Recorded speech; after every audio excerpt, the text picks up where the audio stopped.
Dalam film animasi Finding Nemo, Marlin dibantu dengan temannya, Dory, mencari anaknya yang sedang hilang. Dengan hanya berbekal dengan kacamata selam yang dimiliki oleh mereka, di mana kacamata selam itu bertuliskan alamat dari si penyelam itu, mereka berusaha untuk menemukan anaknya Marlin. Singkat cerita, di dalam perjalanan mereka tentunya tidak mudah. Mereka menemukan banyak sekali rintangan demi rintangan yang mereka harus lewati, di mana mereka mengalami serangan hiu dan juga mereka harus melewati ladang ranjau. Dan tanpa mereka sadari, kacamata selam yang mereka punya, yang sebagai satu-satunya petunjuk jalan itu, jatuh ke dalam palung laut. Saat itu Bapak Ibu Marlin, si ikan badut ini, dia merasa putus asa, dia merasa hilang semangatnya. Dia merasa bahwa dia tidak akan bisa menemukan anaknya lagi. Dan berkat Dory, temannya, yang tidak pantang menyerah, dia memberikan semangat kepada Marlin. Dan dia berkata, "Kalau hidup ini mengecewakanmu, kau tahu apa yang perlu kau lakukan. Terus berenang, dan terus berenang." Dan berkat Dory, Bapak Ibu, Marlin akhirnya kembali semangat. Mereka berusaha lagi untuk menemukan kacamata selam itu, walaupun mereka harus turun ke dalam palung laut yang gelap. Dan singkat cerita, mereka melanjutkan pencariannya itu dan mereka berhasil menemukan anaknya. Bapak Ibu yang terkasih, sama halnya dengan setiap kehidupan kita yang tidak mudah.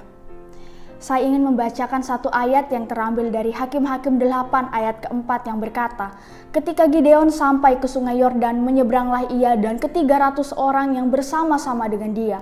Meskipun masih lelah, namun mengejarnya juga." Bapak Ibu, dari bagian firman Tuhan hari ini kita bisa melihat bagaimana Gideon ini diangkat Tuhan menjadi hakim untuk memimpin bangsa Israel melawan bangsa Midian. Kita bisa melihat bagaimana pertolongan Tuhan. Dengan caranya Tuhan yang begitu ajaib, Tuhan menyertai pasukan bangsa Israel ini sehingga mereka mengalami sebuah kemenangan. Namun kemenangan yang mereka alami belumlah tuntas Bapak Ibu. Masih ada Raja Midian lain yang perlu mereka taklukkan. Mereka bisa saja pada saat itu ketika mereka mendapatkan kemenangan, mereka bisa merayakannya pada saat itu. Tetapi di sini kita bisa melihat dengan jelas di ayat keempat berkata, Gideon memilih untuk terus bergerak maju untuk menyelesaikan pertempuran itu dengan baik. Nah, jika pada saat itu misalnya mereka berhenti, bisa saja musuh itu berbalik arah dan menyerang mereka dengan mengerahkan sekuat tenaga mereka. Tetapi kita bisa melihat Gideon tidak membiarkan satu celah sedikit pun untuk menjadi titik lemah yang bisa menggoyahkan pasukan bangsa Israel. Bapak Ibu yang terkasih, keadaan sulit seringkali dapat menyurutkan langkah kita dalam menyelesaikan setiap tugas dan tanggung jawab kita. Mungkin kita perlu istirahat sejenak.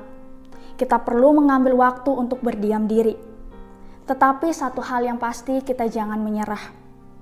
Kita tidak akan pernah mengecap kesuksesan jika kita berhenti di tengah jalan. Oleh karena itu, ketika kita merasa lelah, kita butuh pimpinan Tuhan. Kita butuh hikmat yang daripada Tuhan, agar kita bisa terus bergerak maju, agar kita bisa terus mengatasi setiap rintangan demi rintangan yang kita alami di dalam hidup kita. Dan tentunya, kita bisa melewati semuanya itu dengan pertolongan Tuhan dan kita bisa melihat bagaimana pada akhirnya kita memuliakan Tuhan dengan hidup kita. Bapak Ibu, sebagai penutup, keadaan sulit bukanlah sesuatu hal yang membuat kita menyerah, melainkan berserah dan bersandar kepada Tuhan. Amin. Soli Deo Gloria, Tuhan memberkati.